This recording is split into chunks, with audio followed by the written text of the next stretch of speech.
आणि ते तसं मंजूर होणं अवघड.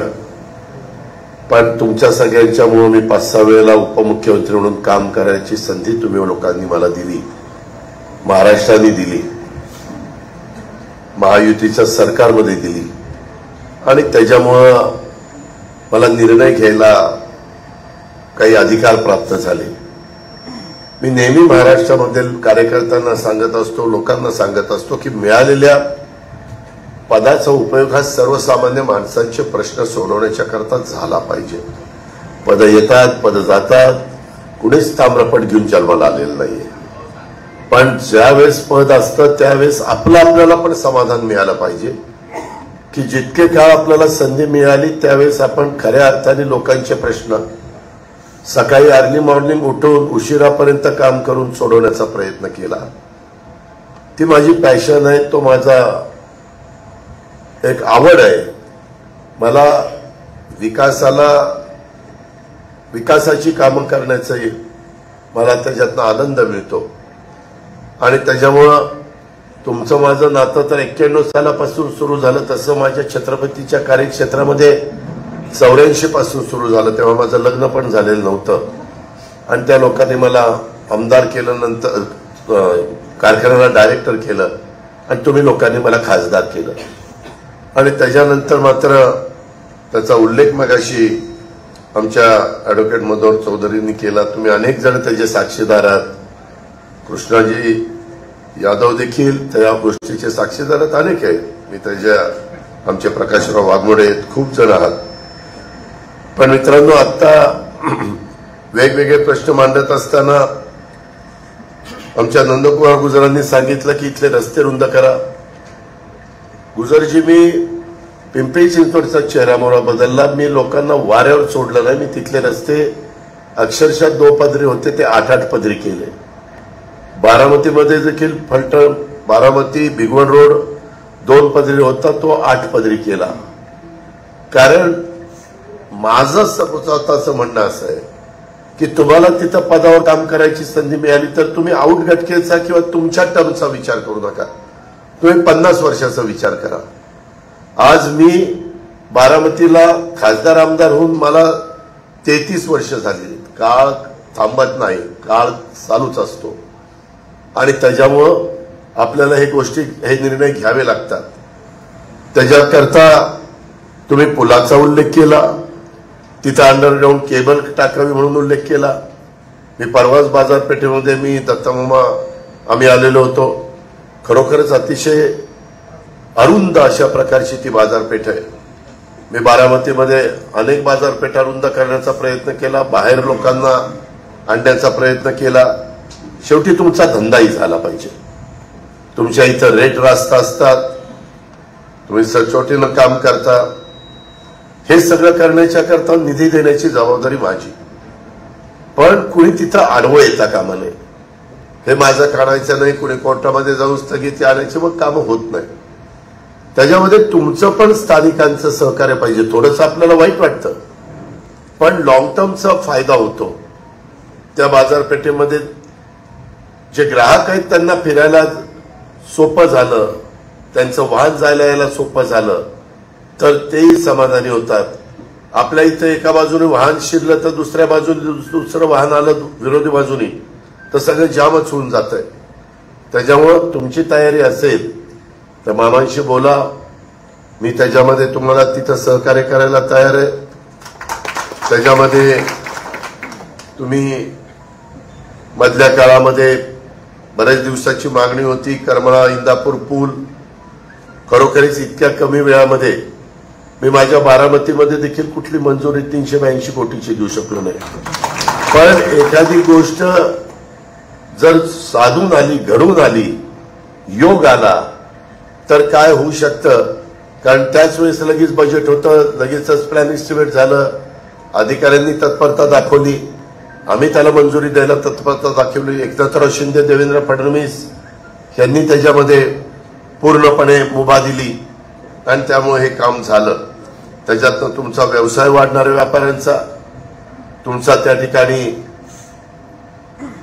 वकिलांचा पण त्या बाबतीमध्ये तुम्हालाही मोठ्या प्रमाणावर काम मिळणार आहे.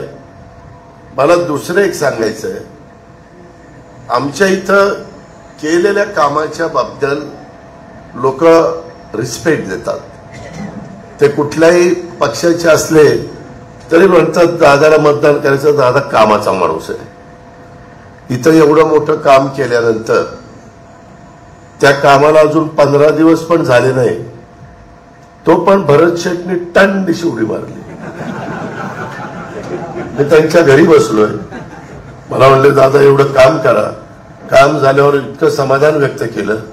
दादा इतके वर्ष आम्ही प्रयत्न करून नाही काम झालं, आता खरंच आमच्या बाजारपेठेला चांगले दिवस येणार आहे, भरभराट होणार आहे, सगळं काही होणार आहे. आणि एवढं करून मला वाईट नाही वाटलं की मी काही साधू संत आहे. त्याच्यामध्ये मी फार रोखठोक बोलणार आहे, अख्खा महाराष्ट्र ओळखतो. पण असं काय घडलं की आत्ताच जायला पाहिजे होतं. त्याच्यामध्ये मी त्यांना काल सकाळी बोललो, नाही दादा असं आहे, नाही दादा तसं आहे, ते असं झालं, संस्थेत तसं झालं, आणि ते आमच्याकडे तसं झालं, आणि कारखान्यात तसं झालं. ही कारखान्याची संस्थेची निवडणूक आहे, ही 140 कोटी जनतेचं भवितव्य ठरवणारी निवडणूक आहे. देशाचा कारभार उद्याच्या काळामध्ये कोणाच्या हातामध्ये द्यायचा आहे, आणि कोण तो मजबूतीनं त्या ठिकाणी पुढे नेईल, कोण आपल्या देशाचा नावलौकिक जगामध्ये वाढवेल, कोणाच्यामध्ये व्हिजन आहे, कोण विकास पुरुष आहे, कोण घेतलेलं हातातलं काम तडफेने पूर्ण करू शकतात, ह्याबद्दलचा विचार करा ना. गाव पातळीवरच्या निवडणुका येतात जातात, ही गावकीची भावकीची निवडणूक नाहीये. आणि त्याच्यामुळं तुम्ही पण व्यापारी पण आहात, वकील पण आहात, मान्यवर आहात. अनेक उन्हाळे पावसाळे तुम्ही पाहिलेत. पण त्याकरता विचार करताना 18 पगड जाती 12 बलुतेदारांना पुढे घेऊन जाण्याचं काम, आजूबाजूच्या राष्ट्रांनी वाकड्या नजरेने न बघता त्यांचा चोख बंदोबस्त करण्याचं काम, वेगवेगळ्या प्रकारे कुठल्याही जातीय दंगली होणार नाही. आज नक्षली 29 का काही काल मारले गेले. 29 कशाला म्हणतात ते? केव्हा होतं? स्थिर सरकार असेल तर होतं. अधिकाऱ्यांच्यावर आम्ही पकड केव्हा ठरतो? ज्यावेळेस अधिकाऱ्यांना माहिती असतं तर हे 5 वर्ष हलत नाही, त्यावेळेस अधिकारी काम करत असतात. काठावर आलं ना, अधिकारी म्हणतात काय ऑर्डर केली, अरे किती दिवस आहे, 15 दिवसांनी दुसरा येणार, याला कोण विचारतंय? असं मोदींच्या 10 वर्षात झालेलं नाहीये. त्याच्यामुळं त्यांची प्रशासनावर पण जबरदस्त पकड आहे. कारण माझ्या फार जवळचे अधिकारी पीएम ऑफिसमध्ये त्यांनी काम केलेलं, आणि त्यावेळेस आता आमचे परदेशी श्रीकर परदेशी ते पूर्वी तिथं होते. त्याच्या आधी आपल्या इथं एक नवल किशोरजी ते इथनं दिल्लीला त्या ठिकाणी गेलेले. अशा खूप जणांची नावं त्या बाबतीमध्ये मला तुम्हाला सांगता येतील. आणि त्याच्यामुळं साहजिकच आम्ही IAS IPS ऑफिसरशी बोलतो, कसं चाललंय काय चाललंय. एक आदरयुक्त झडप ही मोदी साहेबांची आहे. परंतु उगीच कुणीतरी उठायचं, चकाट्या पेटवायच्या, संविधान बदलणार. अरे कोण संविधान बदलतंय? इलेक्शन आलं की संविधान बदलणार. अरे घटनेचे शिल्पकार डॉक्टर बाबासाहेब आंबेडकरांनी इतकं चांगलं संविधान दिलेलं आहे, कुणीही मायेचा लाभ बदलू शकत नाही. मी तर स्पष्ट सांगतो, जोपर्यंत सूर्य आणि चंद्र आहे ना, तोपर्यंत बाबासाहेबांचं संविधानाला कुणी धक्का लावू शकत नाही. घटनेमध्ये किरकोळ बदल अमेंडमेंट करावी लागते. तुम्ही तर वकील मंडळी आहात, आणि आज ते नाहीये. जवाहरलाल नेहरूजींच्या पासून आतापर्यंत 106 वेळेला अमेंडमेंट केली गेली. मोदी साहेबांनी पण मागास आयोग नेमण्याच्या करता अमेंडमेंट केली. चुकीचं आहे, मागास आयोग नेमायला नको. मोदी साहेबांनी महिलांना 33% आरक्षण देण्याच्या करता खासदार आमदारकीला अमेंडमेंट दिली. काय चुकीचं आहे? महिला संधी दिल्यानंतर सोनं करू शकतात, हेही आपण बघितलेलं आहे. त्याच्यामुळे तुम्ही कारण नसताना बदनामी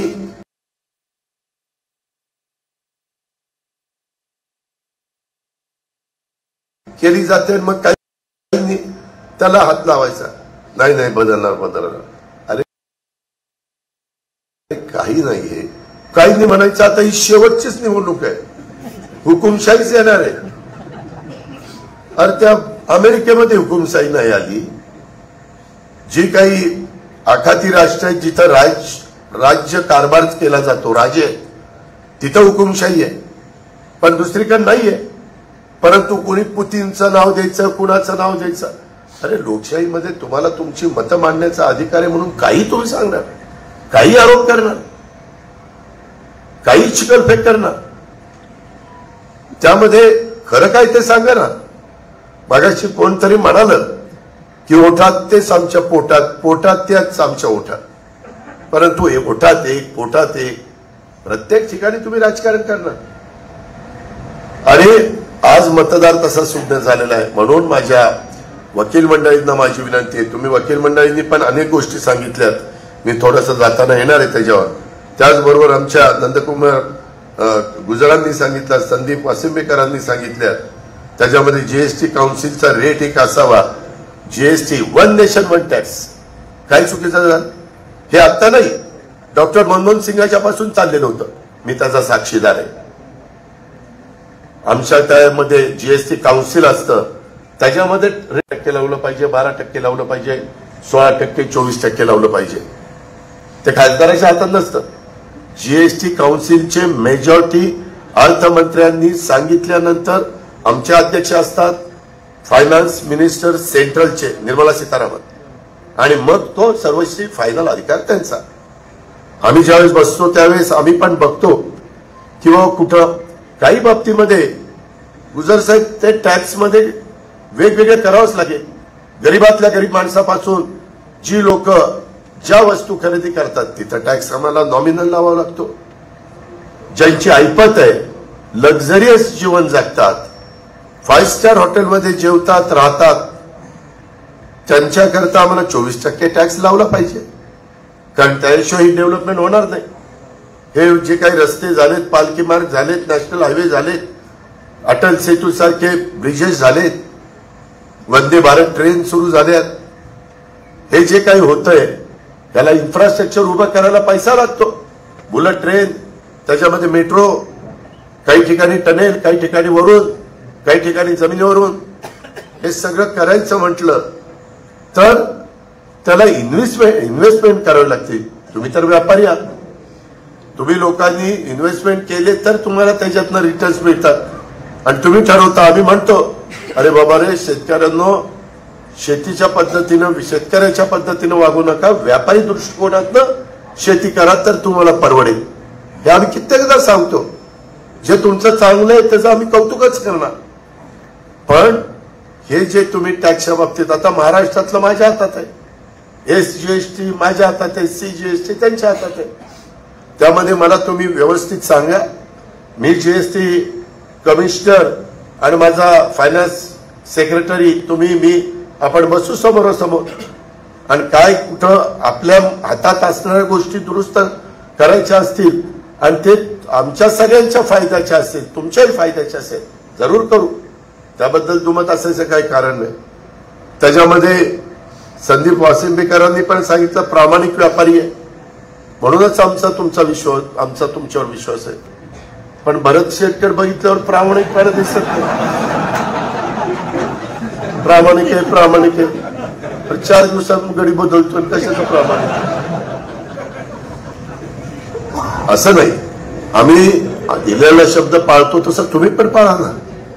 आम्हाला पण हुरूप आला पाहिजे की बाबा 382 कोटी रुपये दिले, अजून काही. दुसरा एक पूल त्या दिवशी दत्ताभावांनी सांगितलं, त्याच्यामध्ये पण मी त्याला पुढच्या अधिवेशनात, पुढच्या म्हणजे जूनमध्ये 10ला होतं, पण मला आता ते 17ला करावं लागेल. कारण सेंट्रलचं बजेट झाल्याशिवाय आम्हाला इथलं बजेट करता येत नाही सगळ्याच राज्यांना. तो काय भिगवणला फायदा होईल, इंदापूरकरांना फायदा होईल, व्यापाऱ्यांना फायदा होईल, वकिलांना फायदा होईल. पण फायदा झाल्यानंतर आपल्याला कुणी फायदा केलेला ते विसरू नका ना. तेवढीच आमची माफक अपेक्षा आहे, जास्त नाही. आम्ही कामाची माणसं आहेत. जसं मोदी साहेब विकास पुरुष म्हणून आम्ही त्यांच्याकडे बघतो, म्हणून मी त्यांच्या नेतृत्वात मान्य करून त्यांच्याबरोबर आम्ही सरकारमध्ये गेलो. आम्ही आमचा पक्ष सोडला नाही, शिवशाहू फुले आंबेडकरांची विचारधारा सोडली नाही. मागे देखील आम्ही शिवसेनेबरोबर गेलो. शिवसेनेची पण विचारधारा वेगळी, त्यावेळेस कोणी बोलत नव्हतं. आता मात्र हे भाजपबरोबर गेले, भाजपबरोबर. अरे ती काही फार वेगळी काही माणसं आहेत, तुमच्या आमच्यासारखीच हडमासाची माणसं. आता यादव वकील मागे आमच्याकडे होता, आता तिकडे म्हणून काही बदलले काय? आमचे संबंध आहेत ते आहेतच ना. शेवटी काही थोड्याफार गोष्टी घडतात. आम्ही वेगवेगळ्या राजकीय पक्षामध्ये असलो तरी आम्ही काम करणारे आहोत. आम्ही कुठं जातीभेद करणारी माणसं नाहीये. आणि त्यामुळं ह्या सगळ्या गोष्टी नंदकुमारजी, संदीपजी, सगळ्या व्यापारी बंधूंना मी सांगेन, आता आपला बाहेरचा रस्ताही गेलेला आहे. अजून पण काही गोष्टी मामांनी तुम्ही ठरवाव्यात, हर्षवर्धन पाटलांनी पण सांगाव्यात. त्याच्यामध्ये निवडणुकीपुरता निवडणूक, परंतु निवडणूक झाल्यानंतर सगळ्यांनी खेळीमेळीनं विकास कामामध्ये एकमेकाला सहकार्य करायचं असतं. त्याच्यामध्ये तो पक्ष कुठला, तो नेता कुठला आणि काय कुठला, अशा पद्धतीने ज्यावेळेस आम्ही महायुती केली त्यावेळेस आम्ही पण मानसिकता ठेवली पाहिजे, 2 पावलं पुढे मागे सरकायची, समोरच्यांनी पण ठेवली पाहिजे. या पद्धतीनं जसं कुटुंब चालतं, हे पण हा एक परिवारच आहे. हे आपला महाराष्ट्राचा परिवार आणि देशाचा परिवार मोदी साहेबांच्या हातात. आज तुम्ही सगळेजण वकील आहात, तुम्ही त्या ठिकाणी वेगवेगळ्या लोकांना कसा न्याय देता येईल वकिली पद्धतीनं तुम्ही त्या ठिकाणी भांडता आमच्या करता. तुम्ही बघा, 140 कोटी जनतेत एकीकडे मोदी साहेब आहेत आणि एकीकडे कोण आहे तर नाईलाजाने राहुल गांधी आहेत. म्हणजे त्यांचं नाव घ्यावं लागतं. आज दोघांची तुलना केल्यानंतर उजवं कोण आहे खरंच मनापासून सांगा? कामाचा माणूस कोण आहे? 24 तासातले 18-18, 20-20 तास काम करतात. परदेशातनं आल्यानंतर जेटलॅग नसतो आणि काही नसतो. त्या दिवशी आम्ही सोलापूरला होतो, 15,000 घरांच्या चाव्या दिल्या. तिथून म्हणले की मी आता दुपारी जाणार आहे आंध्र प्रदेशमध्ये, संध्याकाळी जाणार आहे तामिळनाडूमध्ये, रात्री जाणार आहे दिल्लीमध्ये. आजपर्यंत एवढे पंतप्रधान झाले, पण सगळ्यात जास्त देशांना भेटी देणारा पंतप्रधान म्हणून मोदी साहेबांची ओळख. आणि त्याचा भारताला फायदा होतोय. भारताकडे बघण्याचा दृष्टिकोन जगाचा बदललेला आहे. आज 5व्या क्रमांकावर तुमची माझी अर्थव्यवस्था आहे, ती 3ऱ्या क्रमांकावर घेऊन जायची. काहीतरी ध्येय डोळ्यासमोर आहे, विजन डोळ्यासमोर आहे.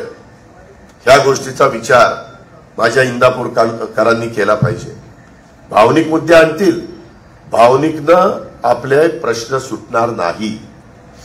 आजपर्यंत 10 वर्ष मोदींच्या विरोधातला खासदार तुम्ही निवडून दिला, कोणतं काम आणलं? इंदापूर करता, बारामती करता, पुरंदर करता, दौंड करता, खडकवासला करता, भोरवेला मुळशी करता, कोणतं काम आणलं? आम्ही निवडून जातो म्हणजे आम्ही काही पद भूषवायला निवडून जात नाही, आम्ही विकास कामं करायला तिथं जातो, चांगल्या कामाला सपोर्ट करायला तिथं जातो. त्या संदर्भामध्ये आपल्याला आम्ही राज्याचा दत्तामामांनी, मी, आमच्या बाकीच्या सहकाऱ्यांनी निधी आणला. त्याच्यातनं गेल्या काही वर्षामध्ये इंदापूरमध्ये जी काही प्रगती झाली, त्याच्यानंतरच्या काळात आपल्याला केंद्राचा पण निधी आणायचा आहे. तो निधी आला तर आणखीन आपली भरभराट होईल. त्यांच्या शब्दावर एखादा मोठा प्रोजेक्ट माझ्या इंदापूर MIDC मध्ये आला, ते आता टेस्ला जगातली नंबर 1 ची व्हेकल बनवणारी कंपनी टेस्ला. परवा चेअरमनला घेऊन आपले प्राईम मिनिस्टर बसले होते त्यांच्या, की बाबा माझ्या भारतामध्ये तुम्ही इन्व्हेस्टमेंट करा. सतत आज सोलर मधनं गरीबाला फुकट वीज देण्याचा त्यांचा आता कार्यक्रम उद्याच्या जाहीरनाम्यात आलेला. 5 लाखापर्यंत विम्याचं संरक्षण देण्याच्या करता कार्यक्रम आलेला. 3 कोटी लोकांना घर बांधण्याचा कार्यक्रम आलेला. एवढे चांगले चांगले कार्यक्रम जाहीरनाम्यात आहेत.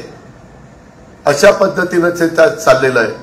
म्हणून आमची विनंती आहे की आमचं शिरूर असेल, आमचं पुणे असेल, आमचं मावळ असेल, आमचं बारामती असेल, जिल्ह्यापुरतं मी बोलतो, राज्यात सगळीकडेच महायुतीचे उमेदवार तुमचे पाहुण्यारावांना सांगा निवडून द्यायला, परंतु इतर 4 उमेदवार दिले तर आम्ही जिल्ह्यामध्ये अधिक कसा केंद्राचा पैसा येईल, राज्याचा पैसा तर आम्ही देऊ, त्याबद्दल कुठे कमी पडणार नाही. मगाशी जे काही बोलत असताना आमच्या प्रकाश वाघमोडेंनी किंवा आमच्या कृष्णाजी यादवांनी किंवा नंदकुमार शहांनी, शरद जामदारांनी, मनोहर चौधरींनी सांगितलं वेगवेगळ्या अडचणी सोडवाव्यात, त्याच्यामध्ये बारकाईनं लक्ष. शरदरावांनी तर आज फारच काही सूचना केल्या. मी आता देवेंद्रजींना सांगणार आहे, विधिवन न्याय तेच आहेत म्हणे, देवेंद्रजी आपल्या अध्यक्षांनी स्टायपन देण्यात यावं, वकिलांना हल्ल्याचं प्रमाण वाढले ते कमी करावं ते मला मान्य आहे, पेन्शन द्यावं, त्याच्याशिवाय शेतकरी म्हणणार आहे का वकिलांना पेन्शन, आम्ही काय करायचं. 6,000 पेन्शन आहे का? अरे एखादा जेवायला गेला की जामदार साहेब तुमचं 6,000 बिल होतंय, काय राव बोलायला लावता, त्या गावच्या पोरी त्याच गावच्या बाबळी. या संदर्भामध्ये माझा शेतकरी, त्याला माझ्या बळीराजाला ताकद द्यायची, त्याच्याकडे पैसा आला की वकिलांनी फी वाढवली तरी तो पैसा देऊ शकेल, डॉक्टरनी इंजेक्शन करताना जरा चार्ज लावला तरी तो देईल, तो समाधानाने देईल, पण त्याच्याकडे पहिलं आलं पाहिजे. त्याच्याकडे यायच्या आधीच इकडे पेन्शन सुरू करा. आणि तिकडे मनमोहन सिंगांनी 2005 ला पेन्शन बंद केलं. कधी? 2005 ला. देशाचं अर्थतज्ञ, जगातले अर्थतज्ञ सगळ्यांनी ऐकलं. तरी आत्ता परवा एकनाथराव शिंदे, मी, देवेंद्रजींनी आता पुन्हा पेन्शन सुरू केले. 10% त्यांचे म्हणजे कर्मचाऱ्याचे, 14% आमचे दर महिन्याला, आणि ती रक्कम साठवत जाऊन रिटायर झाल्यानंतर एक भरीव रक्कम किंवा त्याच्या व्याजातनं ते पेन्शन त्या ठिकाणी मिळेल अशी व्यवस्था केली.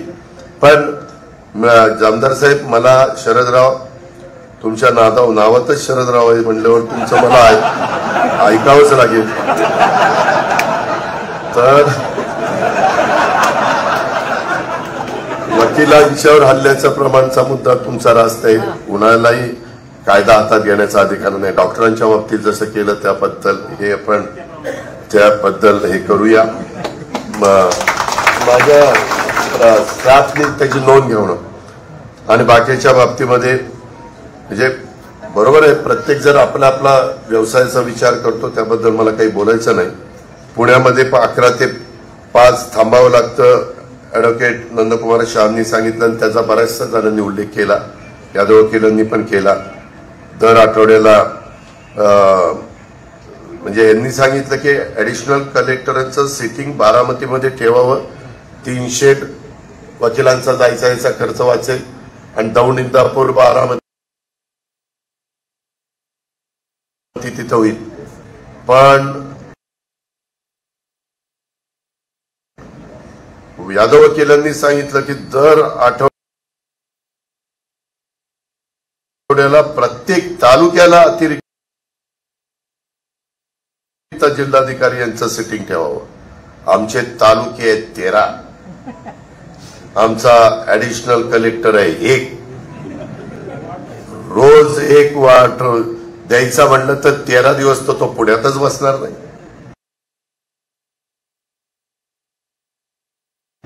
13 दिवस वेगवेगळ्या तालुक्यात बसेल.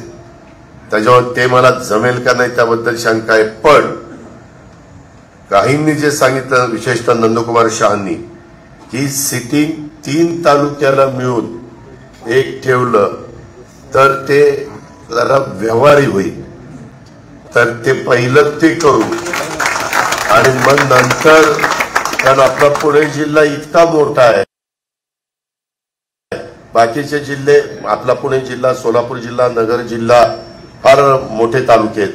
बाकीचे वाशिम, अकोला, भंडारा, गोंदिया हे असे छोटे जिल्हे आहेत. त्याच्यावर तिथं प्रत्येक दिवशी द्यायला पण हरकत नाही. पण हे मात्र अशा पद्धतीनं आपण त्याच्यामध्ये जाऊ. आणि निधीला मान्यता प्रकाशरावांनी सांगितलं, ते निधी काय लागेल तो निधी त्या ठिकाणी द्यायला आम्ही सहकार्य करू. कसा कसा कसा कसा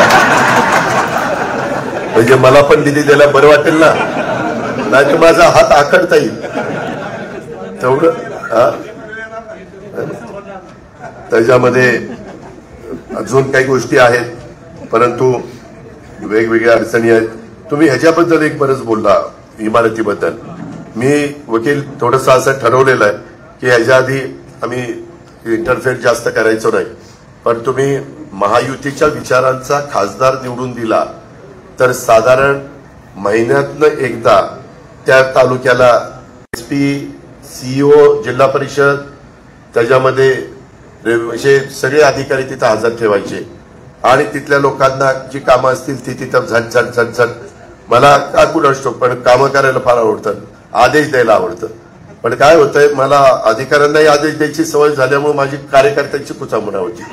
मी त्यांनाही आदेश देतो, त्यांना आदेश देऊन ती मलाच घरी पाठवतील. त्याच्यावर मी सांगत असतो, अरे बाबा, हा अधिकारी ह्याला आदेश दे, हा कार्यकर्ता ह्याला नीट सांभाळ, ही रुसल, ही फुगल, अडचणीत अहो निवडणुकीत तर असे एक एक सांगतात, कधी नेहमी भेटतील काय बोलणार नाही. आणि निवडणुकीत का तिथेच माझं तसं राहिलं, काय ती बदलीच केली नाही तुम्ही, कितीदा यायचं तुमच्याकडं. अरे एकदा येऊन बदली नाही झाली तर दुसऱ्यांदा या ना. आम्ही काय शेवटी करायला बसलो ना, कधी कधी अडचणी येतात, कधी कधी काही 3 वर्ष झालेली नसतात, अशा सगळ्या गोष्टी आहेत. माझी एवढीच तुम्हाला सगळ्यांना विनंती आहे, त्यामध्ये तुम्ही एक कोर्ट आवारात 50 बाय 50ची शेड उभारण्याच्या करता मदत मागितलेली आहे. आचारसंहिता झाल्यानंतर शेड मात्र चांगल्या पद्धतीनं आपल्या इमारतीला शोभेल.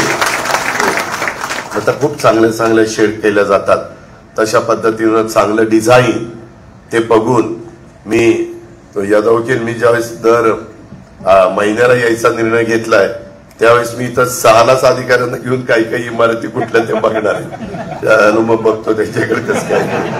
आणि जर खराब झालेले असलं तर त्यांना धारेवरच धरतो. काय माझ्याही बापाचा पैसा नाही, त्यांच्याही बापाचा पैसा नाही, टॅक्स रूपाने आलेला जनतेचा पैसा. जनतेचा पैसा असा कसाही उधळपट्टी करायला मलाही अधिकार नाही, त्या अधिकाऱ्यांनाही अधिकार नाही. त्याच्यावर ती नका काळजी करू. काय आपल्याला मध्ये आम्ही, तुम्ही मालोजीराजेंची गडी, माझ्या मागे दत्ताबाबा लागले होते, तिथं चांदशावली बाबा दर्गा, इथं हिंदू मुस्लिमांचं ऐक्य आहे, तिथं देखील मी जवळपास 37 कोटी 25 लाख रुपये त्या ठिकाणी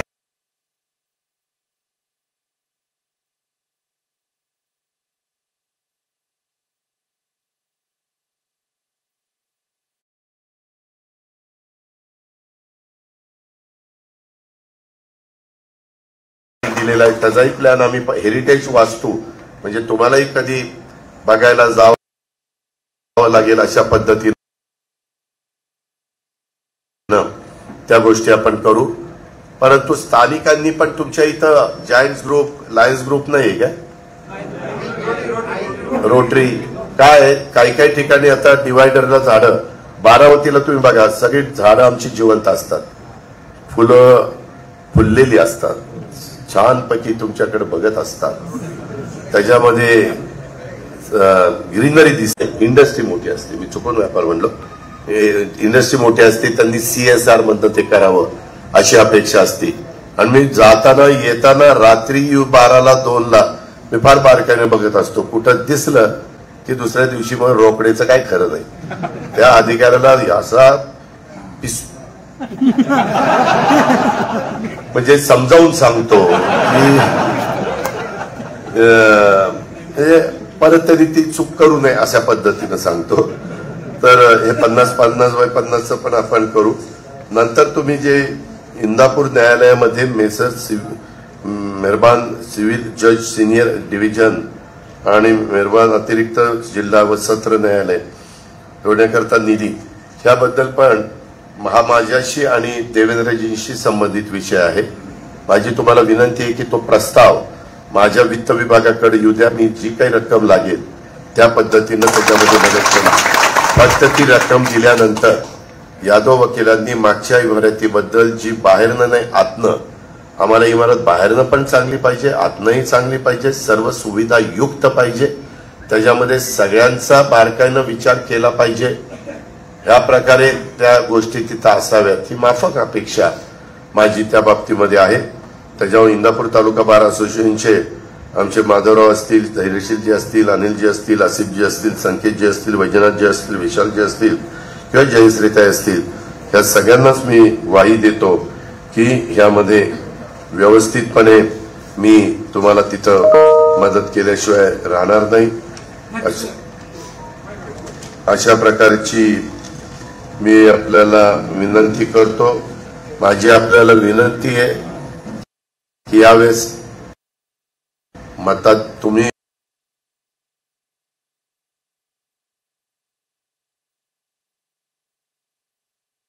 अनेक जण व्यापारी पण आणि वकील, मान्यवर वकील पण तुम्ही ठरवलं आणि देशामध्ये मोदी साहेबांचं सरकार आणण्याच्या करता केंद्राचा मोठा निधी आपल्या इंदापूर तालुक्यामध्ये येण्याच्या करता आणि अनेक इतर पण काही प्रश्न असतील जे तुमच्या लॉंग टर्मच्या दृष्टीने फायद्याचे असतील ते पण सोडवण्याच्या करता तुम्ही आम्हाला या बाबतीमध्ये साथ द्या. त्याच्यामध्ये मी तुम्हाला हे जे काही कबूल केलेलं आहे, मी शब्दाचा पक्का असल्यामुळं मला फक्त दत्तामामांनी किंवा कुणी पण यादवांनी किंवा कुणी आमच्या शरदरावांनी कुणी पण मला सांगावं की बाबा याच्यामध्ये तुम्ही म्हटला होता मी महिन्याला 1 दिवस तशा पद्धतीने येईल इंदापूर बारामतीला, तर मी असतो जाऊन तुला महिन्यातनं 4 दिवस काढणं काही मला अवघड नाही, मला जड नाही. किंवा एकाच दिवशी सकाळपासून इथं काम केलं, दुपारनं जेवण करून जर घातलं इंदापूर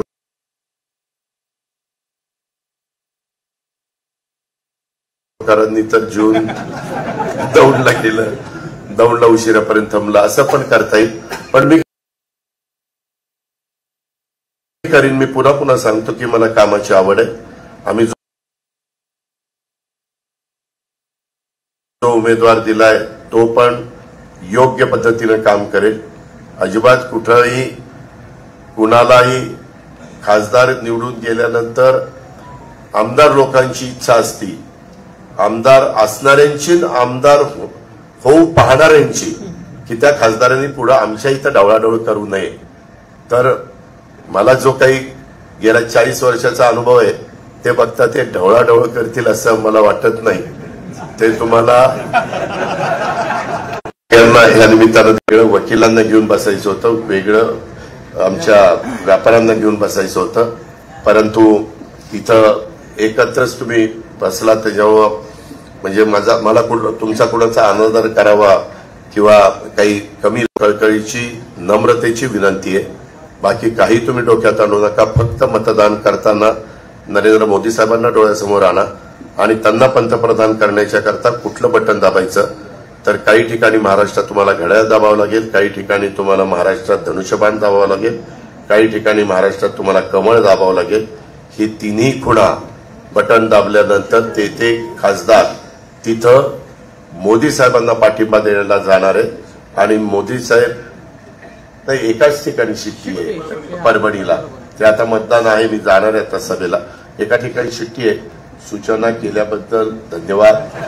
त्याच्यामुळं ते नसतं सांगितलं तर राष्ट्रपतीच्या भावना झोकावल्या असत्या, कार्यकर्त्यांना वाईट वाटलं असतं आणि कार्यकर्त्यांना कुठल्याही परिस्थितीत अजिबात दुखून चालणार नाही. 7 तारखेचं मतदान झाल्यावर बघू काय करायचं. मित्रांनो, गमतीचा भाग जाऊ द्या. परंतु खेळीमेळीच्या वातावरणामध्ये आपण ही बैठक पार पाडली. तुम्ही पण खूप चांगल्या विधायक सूचना केल्या, म्हणून मी आमच्या वकील मंडळींना पण धन्यवाद देतो. नंदकुमार गुजर, संदीप वासिंबेकर यांनाही मनापासून धन्यवाद देतो. माधवराव, प्रकाशराव, कृष्णाजी, अशोकराव. आणि आज रामनवमी आहे. रामनवमीच्या पण जयंतीच्या मी आपल्याला खूप खूप शुभेच्छा देतो. मी जाता जाता एवढंच सांगतो, काही लोक जाणीवपूर्वक अल्पसंख्याक समाजामध्ये प्रचार करतात की हे आल्यानंतर तुम्हाला इथनं उचलतील आणि पाकिस्तानमध्ये भारताबाहेर काढतील. असं काही नाहीये. मोदी साहेबांनी इथं शरदराव आहेत त्यांना विचारा, ज्या दिवशी रक्षाबंधन होतं त्यावेळेस कार्यकर्त्यांना उपमुख्यमंत्र्यांसहित सगळ्यांना आदेश होते की मुस्लिम महिला भगिनींच्याकडं जाऊन त्यांची राखी बांधून घ्या. हे होतं. पण काय एखाद्याला ते असं सारखं काहीतरी असंच आहे, हे अमकेच विरोधी आहे, तमकेच विरोधी आहे. मित्रांनो, कुणी त्या पदावर बसलं तरी कुठलाही विरोध ठेवून चालत नाही. शेवटी सगळ्या समाजाला बरोबर घेऊन जावं लागतं, उभ्या भारताला नेतृत्व द्यावं लागतं. त्याच्यामुळे माझ्या अल्पसंख्याक समाजाला पण मला विश्वास द्यायचा की तुम्ही तशा प्रकारची कुठलीही भीती मनामध्ये बाळगू नका. संविधानाच्या बाबतीत माझ्या मागासवर्गीय समाजाने घटना, संविधान आणि निवडणुकाच होणार नाही ही पण भीती डोक्यातनं संपूर्ण काढा. आणि 10 वर्षा पद्धतीचा कारभार, आता तो अनुभव आणखीन चांगल्या पद्धतीनं उद्याच्या 5 वर्षाच्या करता भारताचा कारभार करण्याचं त्यांचं स्वप्न आहे. ते स्वप्न साकार करण्याच्या करता तुमच्या प्रत्येकाच्या एक पवित्र मताची गरज आम्हाला मतदानाच्या दिवशी आहे. ती महायुतीच्या उमेदवाराला इथं घड्याळाच्या चित्राच्या शेजारचं बटन दाबून आपण द्यावी. कुठेही गावामध्ये ग्रामपंचायतीला आम्ही एकमेकाच्या विरोधात लढलोय. जिल्हा परिषद, तालुका पंचायत, साखर कारखाने, नगरपालिका किंवा आमची बँक असेल, आमच्या खरेदी विक्री संघ, मार्केट कमिटी असेल, आम्ही एकमेकाच्या विरोधामध्ये लढलो असू. पण ती निवडणूक तिथल्या पातळीवरची होती. ही निवडणूक देशाच्या पातळीवरची आहे. आपण भारतीय आहोत, तो आपल्याला रास्त अभिमान आहे. आणि म्हणून ते भारताला डोळ्यासमोर ठेवून आणि दुसरीकडे मोदी साहेबांचा चेहरा डोळ्यासमोर ठेवून आपण या सगळ्या महायुतीच्या उमेदवारांना विजयी करण्याच्या करता मदत करावी, आपण मतदान करावं, हीच आग्रहाची, नम्रतेची, कळकळीची विनंती करतो. गरजा हिंदुस्तान चॅनलला सबस्क्राईब करा आणि ताज्या घडामोडी जाणून घेण्यासाठी बेल आयकॉनवर प्रेस करा.